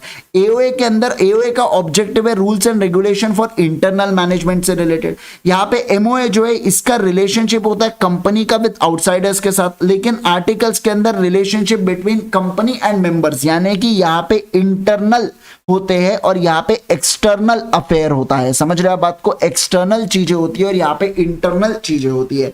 अल्ट्रेशन, क्या एमओए को आप अल्टर कर सकते हो कुछ सर्कमस्टांसेस के अंदर? बिल्कुल कर सकते हो, लेकिन इसके लिए आरडी या ट्रिब्यूनल की परमिशन लगती है। लेकिन आर्टिकल्स को अल्टर करना बहुत आसान है कंपेयर टू एमओए। यहाँ पे आपको केवल एसआर ही पास करना होता है। एसआर का मतलब होता है 75% लोगों का अप्रूवल लेके आप यहाँ पे चीजों को चेंज कर सकते हो।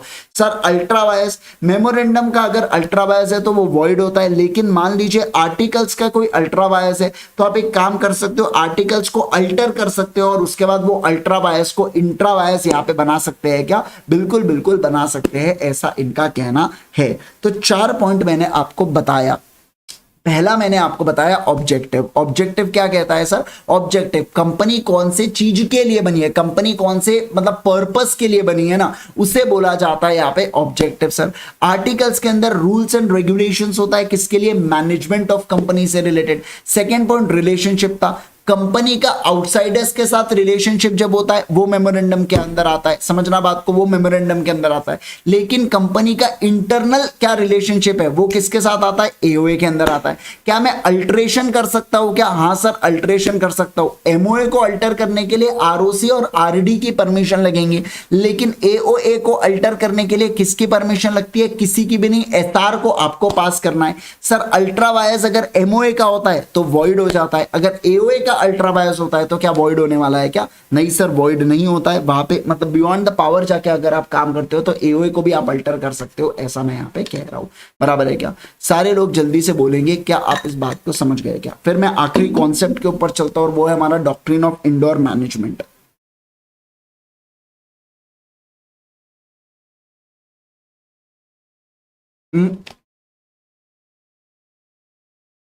यस सर, आ जाइए। चलो ध्यान देंगे, सुनना। सबसे पहला अगर मैं बात करूं आपके साथ तो डॉक्ट्रिन ऑफ कंस्ट्रक्टिव नोटिस के बारे में बताने जा रहा हूं। क्या कहता है डॉक्ट्रिन ऑफ कंस्ट्रक्टिव नोटिस? आ जाओ सुनो बात को। सर एलएलपी कहां से करे? खुद से करे। आओ, अब अगर मैं बात करूं आपके साथ, मान लीजिए बेटा कंपनी है यहाँ पे, ठीक है। अगर कंपनी के बारे में हम लोग यहाँ पे चर्चा कर रहे हैं तो देखिए कंपनी के जो डॉक्यूमेंट्स होते हैं एमओए और एओए, ये दोनों है कंपनी के डॉक्यूमेंट्स। और ये जो कंपनी के डॉक्यूमेंट्स है ना, ये कंपनी के डॉक्यूमेंट्स जो है ये पब्लिक डॉक्यूमेंट होते हैं। क्या होते हैं सभी लोग बताइए मुझे जल्दी से। सर ये जो डॉक्यूमेंट होते हैं ये पब्लिक डॉक्यूमेंट होते हैं। कौन से डॉक्यूमेंट होते हैं बोलो सारे लोग? Public document. पब्लिक डॉक्यूमेंट का मतलब होता है कोई भी व्यक्ति, जैसे कि अगर मैं बात करूं स्नेहा हो, या मान लीजिए यहाँ पे दीप हो, या मान लीजिए यहाँ पे अमृत हो, या मान लीजिए यशिका हो या अंजलि हो, कोई भी व्यक्ति यहाँ पे क्या कर सकता है, एक छोटी सी नॉमिनल फीस देके किसी भी कंपनी का एमओए और एओए को देख सकता है, रीड कर सकता है। तो इसे बोला जाता है पब्लिक डॉक्यूमेंट। ठीक है, ओके सर, परफेक्ट है। तो डॉक्ट्रिन ऑफ कंस्ट्रक्टिव नोटिस क्या कहता है? डॉक्ट्रिन ऑफ कंस्ट्रक्टिव नोटिस का कहना है कि अगर कोई भी जनता या कोई भी पब्लिक, समझना, अगर कोई भी जनता या कोई भी पब्लिक कंपनी के साथ डील कर रही है ना, क्या कर रही है बोलो, कंपनी के साथ डील कर रही है ना, तो उसे इस एमओए और एओए के बारे में नॉलेज होना चाहिए। उसे क्या बोला गया, एमओए और एओए के बारे में नॉलेज होना चाहिए। उसे क्या बोला जाता है, उसे बोला जाता है डॉक्ट्रिन ऑफ कंस्ट्रक्टिव नोटिस। मतलब हम लोग यहां पे प्रिज्यूम कर लेंगे, सभी लोग बोलो, क्या बोला मैंने, हम लोग यहां पे प्रिज्यूम कर लेंगे, सभी लोग ध्यान देना क्या बोला जा रहा है, हम लोग यहां पे प्रिज्यूम कर लेंगे कि अगर आप कंपनी के साथ डील कर रहे हो ना, तो पक्की बात है कि आपने कंपनी के एमओए और कंपनी के एओए क्या करके आए हो, पढ़ के आए हो। ऐसा बोला जाता है डॉक्ट्रिन ऑफ कंस्ट्रक्टिव नोटिस के द्वारा। देखिए सेक्शन 399 क्या कहता है, यहां पे देखो, companies act provides that any person can inspect the by electronic means any document kept by the registrar और make record of the same and get copy या extract of any document including certificate of incorporation on payment of fees. तो आप एक काम करो, यहां पे आप पैसा दो और पैसा देने के बाद हम आपको क्या दे देंगे, हम आपको यहाँ पे डॉक्यूमेंट्स दे देंगे। ऐसा यहाँ पे बोला जा रहा है, समझ गए क्या? यस सर, सारे लोग बोलेंगे जल्दी से। अब देखो, by doctrine of constructive notice क्या होता है, Whether a person reads the document or not, he is presumed, मतलब हमने assume कर लिया है कि उसको knowledge है contents of documents के बारे में। He is not only presumed to have read the document but also understood them in the true aspect, मतलब सही तरीके से, सही ढंग से उसने समझा है। Every person dealing with the company not only has a constructive notice of memorandum and articles but also of other related documents, जैसे कि कब आपको SR पास करना है, ये सारे डॉक्यूमेंट्स के बारे में क्या उसे पता होता है क्या? यस सर, उसे पता होना चाहिए। मतलब इनका कहना, अगर कोई आउटसाइडर्स कंपनी के साथ डील कर रहा है ना, तो उसे पता होना चाहिए कि कंपनी में क्या चल रहा है, कंपनी में कैसे पावर्स है, किसके पास क्या पावर्स है, कब कौन सा रेजोल्यूशन पास होता है, ये सारी चीजों के बारे में उसे आइडिया होनी चाहिए। फिर उसके बाद देखो और क्या बोला, उसके बाद अगर मैं बातचीत करूं तो ये होता है डॉक्ट्रिन ऑफ कंस्ट्रक्टिव नोटिस यहां पे समाप्त। अब डॉक्ट्रिन ऑफ कंस्ट्रक्टिव नोटिस के अलावा सर और क्या यहां पे बोला जा रहा है? अब मैं यहां पे बात करूंगा डॉक्ट्रिन ऑफ इंडोर मैनेजमेंट से रिलेटेड। क्या कहता है डॉक्ट्रिन ऑफ इंडोर मैनेजमेंट? आइए मैं आपको बताता हूं, ध्यान दीजिएगा, समझो आप बात को। देखो, कंपनी है बेटा, ओके सर, ये कंपनी है। अब कंपनी के कुछ इंटरनल, समझिए, कंपनी के कुछ इंटरनल रूल्स एंड रेगुलेशंस होंगे।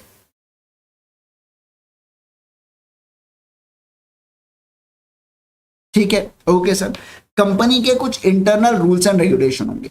जैसे कि अगर मैं बात करूं, मान लीजिए कंपनी अगर लोन लेना चाहती है तो उसने एसआर पास करना चाहिए।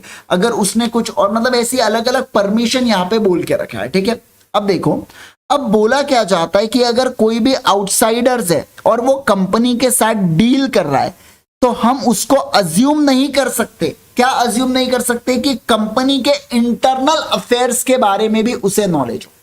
देखो, कंपनी के जो पब्लिक डॉक्यूमेंट्स है, जैसे कि एमओए हो गया, जैसे कि एओए हो गया, तो उसके बारे में उसको नॉलेज हो, वो सब ठीक है, हम जानते हैं उसके पास, उसके मतलब उसके बारे में उसको नॉलेज होना ही चाहिए आउटसाइडर्स को। लेकिन इंटरनल रेगुलेशन का कहना है कि अगर कोई चीजें कंपनी के अंदर है, कंपनी के इंटरनल रूल्स में है, तो इंटरनल रूल्स बाहर वाला अज्यूम कर सकता है कि हो गया होगा, तब जाके कंपनी हमारे साथ डील कर रही है। ऐसा जैसे कि लोन के लिए एसआर पास हो गया होगा, परमिशन ले ली गई होंगी, साइन ले लिया गया होगा, एसआर पास कर लिया गया होगा, नोटिस भेज दिए गए होंगे, ऐसा आउटसाइडर अज्यूम कर सकता है। इसे बोला जाता है डॉक्ट्रिन ऑफ इंडोर मैनेजमेंट। मतलब कल चल के तुमने कुछ इंटरनल रूल्स को कंप्लाई नहीं किया, आप उसमें ये मत बोल डालना आउटसाइडर्स, नहीं तुमने एमओए को नहीं पढ़ा, नहीं उसने एमओए को पढ़ा था, तुमने इंटरनल रूल्स रेगुलेशंस को फॉलो नहीं किया। तो बाहर वाला व्यक्ति क्या कर सकता है बेटा? क्या वो कुछ कर सकता है क्या? नहीं सर, वो कुछ नहीं कर सकता है ना। इसके जैसे देखो, the doctrine of indoor management, ये एक एक्सेप्शन है डॉक्ट्रिन ऑफ कंस्ट्रक्टिव नोटिस का। मतलब क्या? यहाँ पे बोला जा रहा है फॉर इंस्टेंस अगर एक्ट अथराइज बाय आर्टिकल्स या मेमोरेंडम तो outsiders is entitled to assume that all formalities detail formalities को अपन ने क्या कर दिया है, कंप्लाई कर दिया है, डिटेल फॉर्मेलिटीज पूरी यहाँ पे हो चुकी है। तो sir doctrine of indoor management में कौन जिम्मेवार होगा, कंपनी जिम्मेवार होंगे, कंपनी यहाँ पे लायबल होती है। डॉक्ट्रिन ऑफ कंस्ट्रक्टिव नोटिस में कौन जिम्मेवार होगा, सर आउटसाइडर्स यहाँ पे लायबल होंगे। कौन लायबल होंगे बोलो, आउटसाइडर्स यहाँ पे लायबल होंगे। क्या आप इस बात को समझे क्या? सारे लोग बोलो मुझे जल्दी से, क्या आप इस बात को सारे के सारे लोग समझ में आ रहा है क्या आपको, है ना? ये सर एकदम बढ़िया तरीके से हमको सारी चीजें समझ में आ रही है, ठीक है, आ जाइए। अब मैं इसके अंदर आपको है ना रॉयल ब्रिटिश बैंक वर्सेस टर्कवांट का केस यहाँ पे आपको मैं बतवाता हूं, ध्यान दो। देखो टर्कवांट क्या था, ऑफिशियल मैनेजर या लिक्विडेटर था insolvent Cameron Coalbrook stream and coal, जो भी नाम है कंपनी का। ये इनकॉर्पोरेट हुई है, जॉइंट स्टॉक कंपनी है ना। The company has given the bond of pound 2000 to Royal British Bank which secured the company's drawings on the current account करके। एक प्रकार से समझो कंपनी ने बॉन्ड दिया, एक सिक्योरिटी दिया और उसके तौर पर कंपनी ने यहाँ पे पैसा उठा लिया। अब कल चल के पाया जाता है, क्या पाया ये जाता है कि ये जो कंपनी है ना, उन्होंने एक रिलेटेड फॉर्मेलिटीज, मतलब देखो bond was under the company seal signed by 2 directors and secretary. अब जब company was sued it alleges that registered deed of settlement director had only power to borrow up to the amount authorized by company resolution. मतलब director केवल तभी loan ले सकते हैं जब company एक रेजोल्यूशन पास करेंगी, उस लिमिट तक डायरेक्टर लोन ले सकते हैं। आपके ये जो पाउंड 2000 है ना, इसके लिए हमारे पास कोई रेजोल्यूशन नहीं है करके ऐसे कंपनी ने हाथ खड़े कर दिए। मुझे आप एक बात बताओ जो मैं कह रहा हूं आपके साथ, मुझे आप एक बात बताइए, क्या मैं ऐसा कह सकता हूं, क्या सभी लोग बताओ मुझे, क्या मैं ऐसा कह सकता हूं यहाँ पे क्या डिसाइड हो सकता है? यहाँ पे ये डिसाइड होगा कि आप कंपनी के, क्योंकि आउटसाइडर थे कौन, रॉयल ब्रिटिश बैंक, तो वो प्रिज्यूम कर लेंगे कि कंपनी ने अपने इंटरनल रूल्स के हिसाब से, इंटरनल रेगुलेशंस के हिसाब से जो भी ऑर्डर पास करना था, जो भी चीजें पास करनी थी, क्या वो सारी चीजें पास हो जाएंगी? क्या हाँ सर वो सारी चीजें पास यहाँ पे हो गई होंगी। हम ऐसा अज्यूम कर लेंगे, क्या कर लेंगे बोलो जल्दी से, हम ऐसा अज्यूम कर लेंगे, ऐसा यहाँ पे बोला जा रहा है। बिल्कुल बिल्कुल अज्यूम कर डालेंगे, ऐसा इन लोगों का कहना है। क्या आप बात को समझे? तो यहाँ पे जीतने कौन वाला है सर? यहाँ पे रॉयल ब्रिटिश बैंक जीतने वाली है और टर्कवांट की हार हुई थी।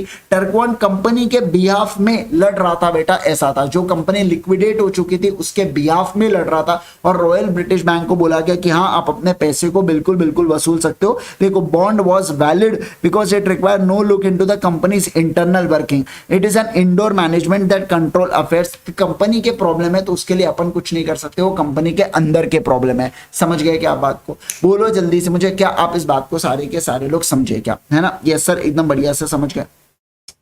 अब मैं आपको बताने जा रहा हूं एक्सेप्शंस के बारे में, मैं आपको यहाँ पे बताने जा रहा हूं। सर एक्सेप्शंस का मतलब क्या होता है? एक्सेप्शंस का मतलब होता है, देखो डॉक्ट्रिन ऑफ इंडोर मैनेजमेंट में कंपनी लायबल होती है, लेकिन एक्सेप्शन के केस में आउटसाइडर्स लायबल होने वाले हैं। क्या बात कर रहे हो सर? क्या है एक्सेप्शन बताइए? सबसे पहला एक्चुअल या constructive knowledge of irregularity.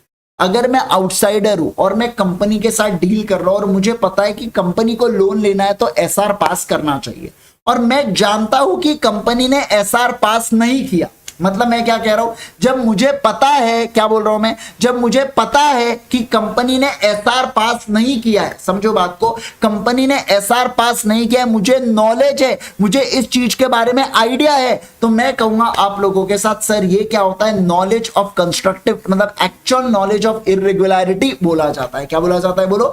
Actual knowledge of irregularity बोला जाता है। क्या मैं ऐसा कह सकता हूं क्या? डेफिनेटली मैं ऐसा यहां पे कह सकता हूं। तो एक्चुअल या कंस्ट्रक्टिव नॉलेज ऑफ इरेगुलरिटी का मतलब क्या होता है? एक्चुअल या कंस्ट्रक्टिव नॉलेज ऑफ इरेगुलरिटी का मतलब होता है जब बाहर वाले व्यक्ति को पता है कि कंपनी के अंदर कुछ तो गड़बड़ है दया, तो ऐसे चीज से रिलेटेड फिर वो क्या डील करना चाहिए क्या नहीं, और फिर भी अगर वो डील करता है तो लायबल कौन होगा? आउटसाइडर्स लायबल होगा। बोलो लायबल कौन होगा? आउटसाइडर्स लायबल होंगे। इस बात का ध्यान रखना है। सेकेंड वाली चीज आती है suspension of irregularity. Suspension of irregularity का मतलब क्या होता है? जब जहां पे समझिए बात को, अगर एक सामने वाला व्यक्ति कंपनी के साथ जो डील कर रहा है ना, वो इंक्वायरी कर रहे, क्या करे बोलो, वो इंक्वायरी करे। सभी लोग बोलो ना, क्या करे, वो इंक्वायरी करे कि कुछ तो गड़बड़ है दया, कुछ तो अनयूजुअल चल रहा है। क्या बोल रहा हूं मैं, बताइए मुझे जल्दी से।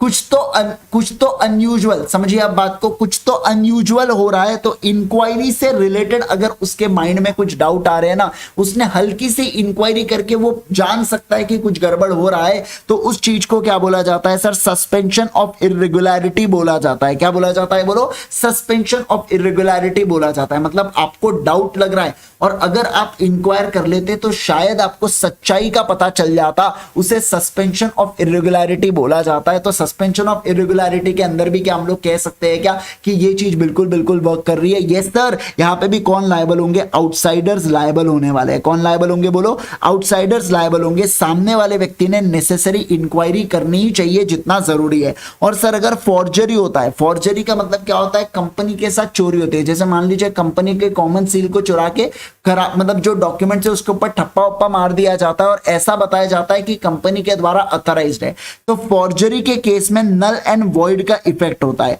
मतलब सर क्या बोला जा रहा है, मतलब ये बोला जा रहा है कि कंपनी भी लायबल नहीं होंगी, ऐसा बोला जा रहा है। कंपनी इस चीज के लिए लायबल है। जब जब कंपनीज एक्ट में फॉर्जरी होता है तो वो केस में कंपनी बिल्कुल भी लायबल नहीं होती है। मतलब इन शॉर्ट यहाँ पे आउटसाइडर्स की लायबिलिटी यहाँ पे आने वाली है अगर फॉर्जरी किया जाता है तो। ठीक है, तो फॉर्जरी के केस में नलिटी का इफेक्ट होता है, तो अगेन आउटसाइडर्स ही इसके अंदर जिम्मेवार मान लिया जाता है। तो तीन चीज के केस में क्या बोला, सारे लोग बोलो जल्दी से मुझे। सर पहला पॉइंट क्या बोला गया यहाँ पे, पहला पॉइंट एक्चुअल या कंस्ट्रक्टिव, जब आपको सच्चाई के बारे में पता हो। दूसरा, आप इंक्वायरी कर लेते तो सच्चाई के बारे में पता चल जाता। नॉर्मल इंक्वायरी यार, हल्की सी, मतलब सारे सर्कमस्टांसेस ऐसे बने हुए थे कि आपने इंक्वायर करके पूछना था। और उसके बाद आखिरी वाला क्या बोला गया, फॉर्जरी से रिलेटेड यहाँ पे बात की गई है। क्या आप इस बात को समझे। और यहाँ पे दोस्तों अपना कंपनीज एक्ट पूरी तरीके से फिनिश ऑफ हो जाता है, पूरी तरीके से डिस्कस करके यहाँ पे अपना हो जाता है। होप सो आप सभी लोगों को ये रिवीजन लेक्चर बहुत ज्यादा हेल्पफुल रहा हो। जरूर से मुझे कमेंट करके बताइएगा आपको ये रिवीजन लेक्चर्स कैसे लगे। एक बात मैं आपको बता दूं, अब सारे लोगों के लिए मैं लेटेस्ट आरटीपी की क्वेश्चन एंड आंसर की प्रैक्टिस सेशन लाने वाला हूं।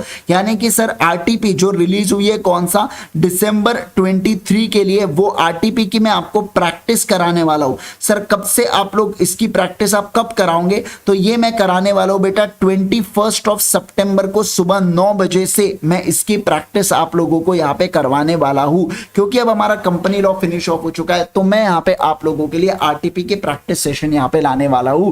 राइट, तो मिलेंगे जरूर से, जहां पे मैं आपको राइटिंग प्रैक्टिस से रिलेटेड चीजें बताऊंगा कि कैसे आपने लिखना है। एक एक क्वेश्चन को आप लोगों के साथ सॉल्व करूंगा, लॉ को कंप्लीट करूंगा, बीसीआर को कंप्लीट करूंगा, सारी चीजें आपके साथ कंप्लीट कराते हुए चलने वाला हूं। तो मिलते हैं हम लोग आरटीपी सेशन के अंदर। Till then bye bye, take care everyone, thank you so much, bye bye.